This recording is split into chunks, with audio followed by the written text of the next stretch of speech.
guys, it's TheFrXion here, Tank12, however you call me, I don't really care. Welcome back to World of Tanks, where we are going to real quick talk a little bit about the reward, or not the reward vehicle, the premium tank, the Chieftain FV4201 Prototype, or FV4201 Prototype Chieftain Prototype. You guys know what I mean, right? So the Waffenträger Legacy game mode, I don't think I have to explain it at all.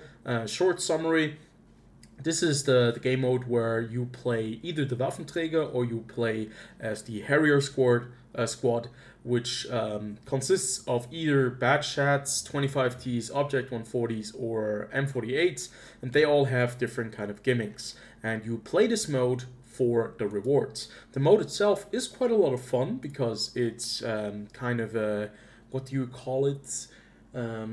It's a multiplayer game mode that is,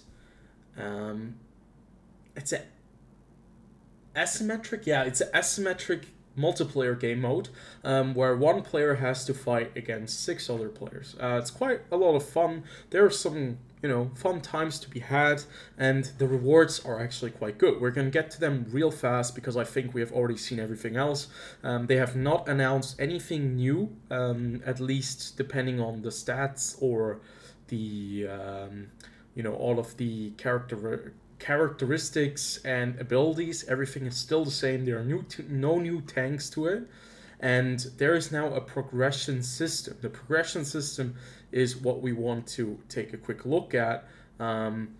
Actually, no, we just want to look at the rewards because you'll see the progression system when you play the game, so that's not really that important. The rewards are actually quite interesting. You can get 2 commanders, 2 female commanders, once for the Rebellion and once for the Empire. They both look like either from the Rebellion or for the Empire. This is the daughter of the crazy German engineer that we had, Max von Krüger, before. And you also get like these keys. You have 2 chests that you can open, or 2 portals. One of them is the engineer key, and the other one is, well, this is the engineer key, and the other one is the standard key. I'm not really sure what the Harrier gate. The Harrier's gate is the free-to-play gate, the gate where everyone is going to be able to unlock these things, and the engineer's gate are going to be the gates or keys that you'll need for the premium stuff if you want to have a chance at that. You also get quite a few bonds, 3,000 bonds, that's quite nice, and you get like 3 tickets to be able to play the E100, the Waffenträger of E100 in this mode. And also, if you get far enough in the progression system, you'll actually be able to play the Waffenträger for 5 games in the standard queue. So I'm not sure how long that will last. I'm not sure if you can just keep it for half a year, but it's probably time limited, and it's probably like one of the last things you can do, and then it's just going to be full of Waffenträgers of E100 in matchmaking for at least a week or something like that. Oh, Harrier's Gate, these are the things that you'll get. One of these things is guaranteed. You can get like 7 days of premium, which is probably the best. What I'm looking for is demounting kits, because I don't have any more demounting kits. That would be really nice to get. Other than that, well, having personal reserves, it's always nice. I think this is all fine because you actually gain them by just playing the game.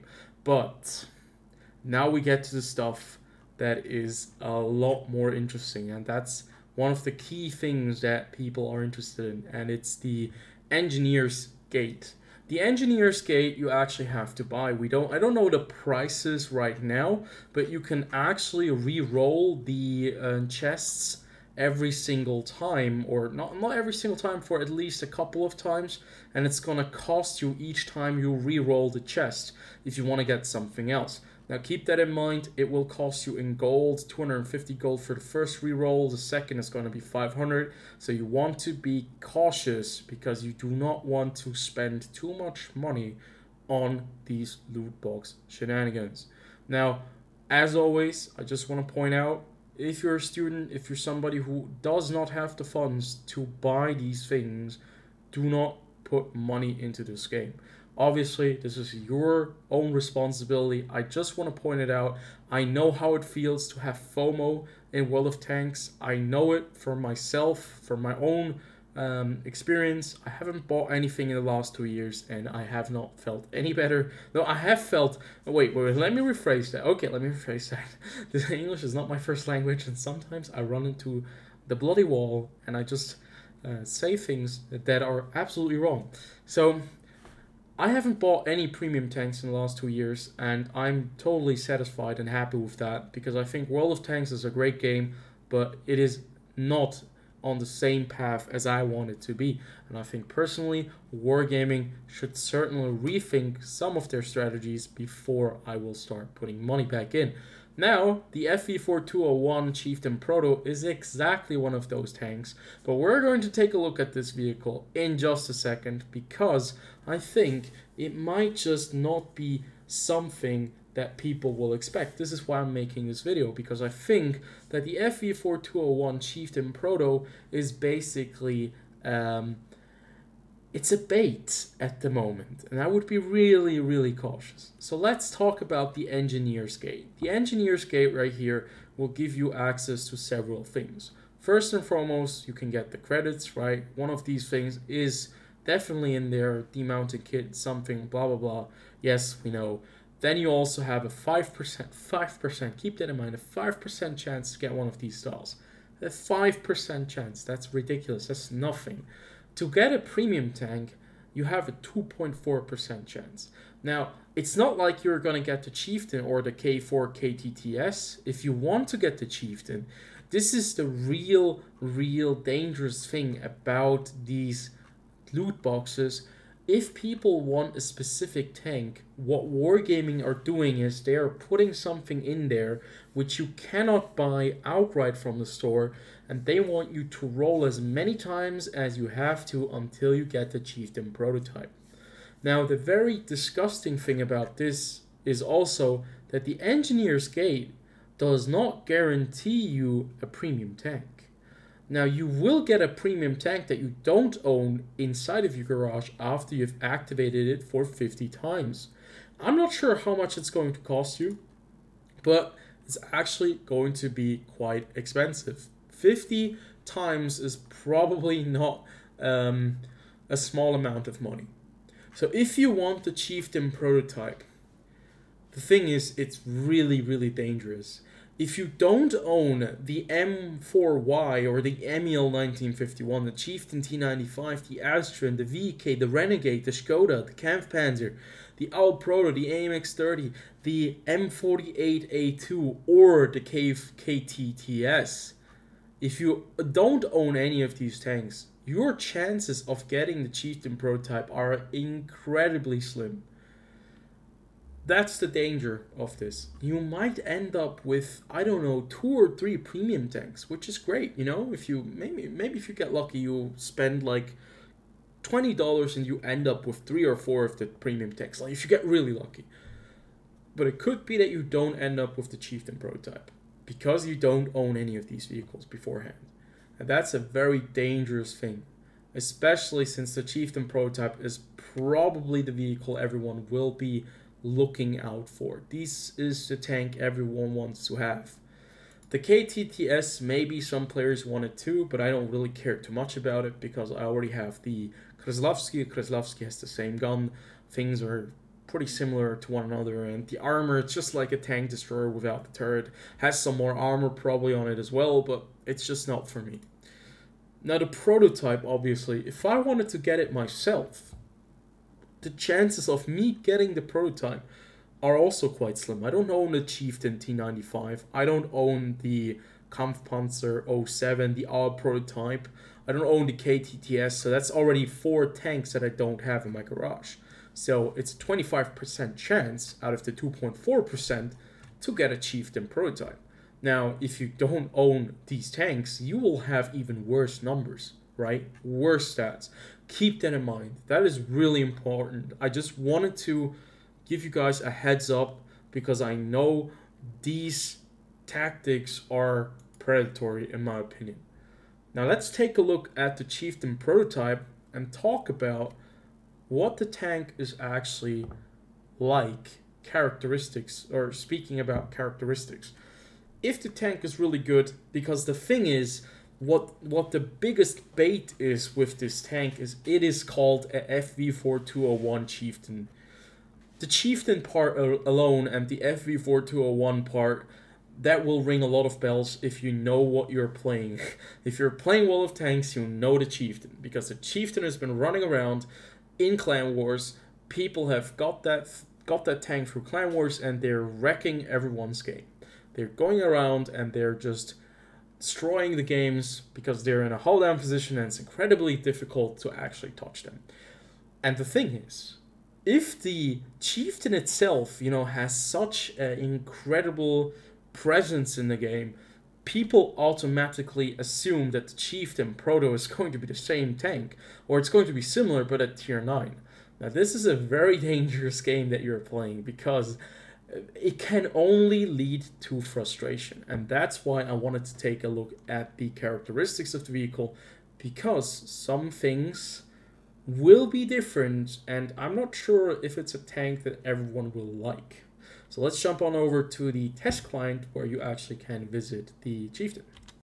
Okay, so we have the original Chieftain that we got for Clan Wars. It's the T95 Fv4201 Chieftain that we all know and hate because we don't own it and we're constantly getting shot at by this thing over the ridgeline with 10 degrees of gun depression and, well, yeah, a pretty good armor profile as well. So the main part about this tank is its gun is quite reliable. The reload time is okay. You know, the average penetration is quite interesting. It's quite high. It fires APCR shells as standard and APCR as premium, and it does 440 alpha damage. So this is a pretty good tank. This tank, by the gun stats alone, is already quite decent. But with the survivability that you have on the Chieftain, you have a vehicle that is fairly strong. That is really strong. This tank has a lot of things. It has 127mm of armor at the front. With the angling, it's going to be improved as well, and with the ridgelines and the hull down positions, you're going to have quite a strong vehicle there. Then the side armor is 89mm thick. It's not that thick, but you can still work with it.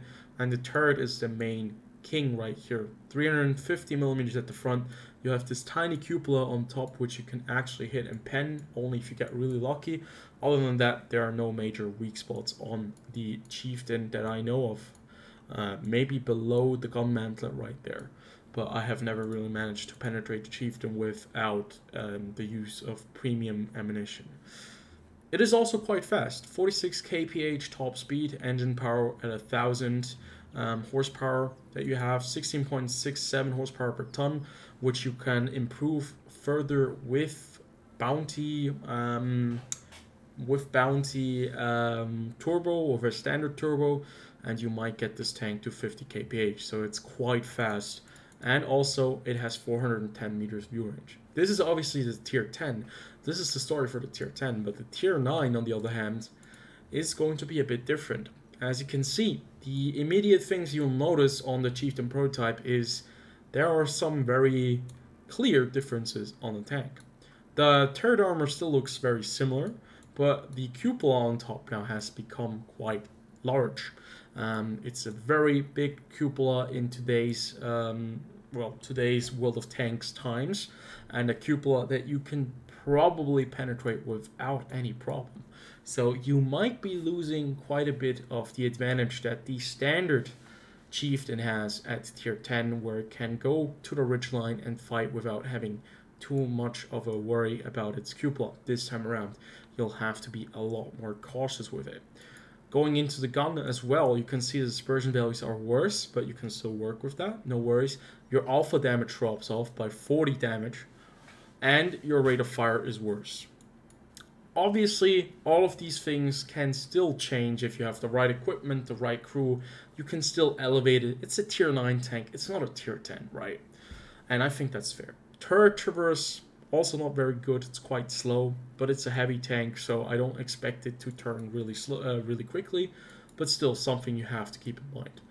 From the ammo, you still fire premium APCR. Your pen is still very good at 262 at tier 9 and 310 with the premium APCR shells. Now, the problem obviously with the Chieftain was it doesn't have heat shells, which would have probably made it too overpowered. Even Wargaming noticed that. So 310 millimeters of penetration at tier 10 as a premium shell, that's actually not that great, if you ask me. Now, obviously, it's ridiculous if you think about it, but some tanks have such good armor that 310 millimeters of armor penetrating, well, armor penetration is just not good enough anymore at tier 10. So moving on to survivability, and this is where you get the biggest slap in the face if you are a Chieftain driver. 80 millimeters of frontal armor at on the frontal hull, and that's just something that is, well, quite a bit worse. 47 millimeters armor that you drop off, and that means that tanks will be now able to penetrate your tank a lot more, well, reliably, at least on the hull, because the angling is still there, but 80 millimeters of it is not going to be enough to protect you from every single shell type. Now, 60 on the sides, making side scraping also quite a bit harder, only, well, 20 millimeters less, and 350 on the turret still, but you have that big cupola on top, so yeah, as I mentioned, things don't look as great as you had with the other Chieftain. Now let's talk about mobility. This is probably the place where this tank suffers quite a bit. 40 kph, so you lose 6 kph there. Your reverse speed is quite atrocious, 13 kph in reverse. Specific power to weight is still fine, 15.6 for a heavy tank I think is okay. And you weigh about 12 tons less. Your view range is also 20 meters less, so basically it's the Chieftain, but it's the Chieftain with a lot more problems, or a Chieftain that has been downgraded a little bit because it's a prototype. Generally speaking, I think that the stats look okay. It doesn't seem to me that this is a completely broken tank now, especially with a cupola on top. That's all I've been asking for, you know. Give me a weak spot on the tank on top and I'm going to be fine. I'm going to be happy with it. The question now is just, are people going to be happy about this Chieftain when they have splashed out $200–300 because they got really unlucky with the rolls? Well, I don't think so. So I just wanted to warn you about the Chieftain right now, because it might not be the tank you're expecting it to be. That's all I can do. Cannot make your decisions. You're still going to be able to earn bonds. You're going to be able to earn more credits.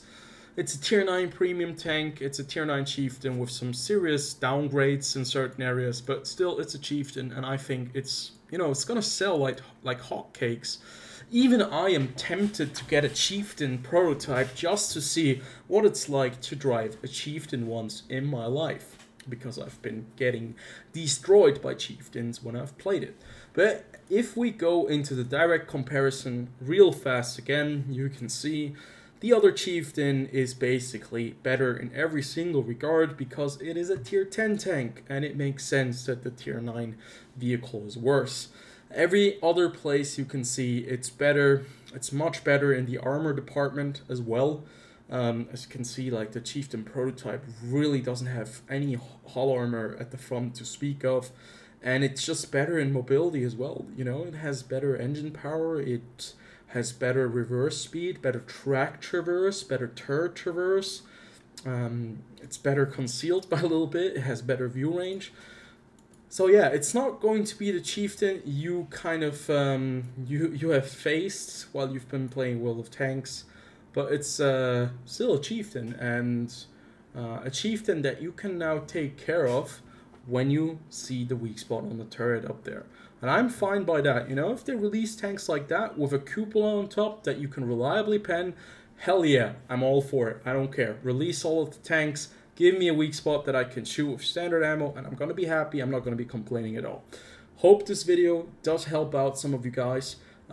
This is just my thoughts on the topic. I might be wrong. Things might still change. The tank could be amazing. All of the soft stats are amazing. Tank feels amazing. Wargaming have made an error, and they've given it the stats of the STB1. It's incredibly fast. It has a rate of fire that is unbelievable, and Wargaming can't fix it because they are incompetent. No, I'm just joking. Wargaming, please do not ban my channel. I still like to play World of Tanks, and I'll see you guys on the next video. Until then, have a good one.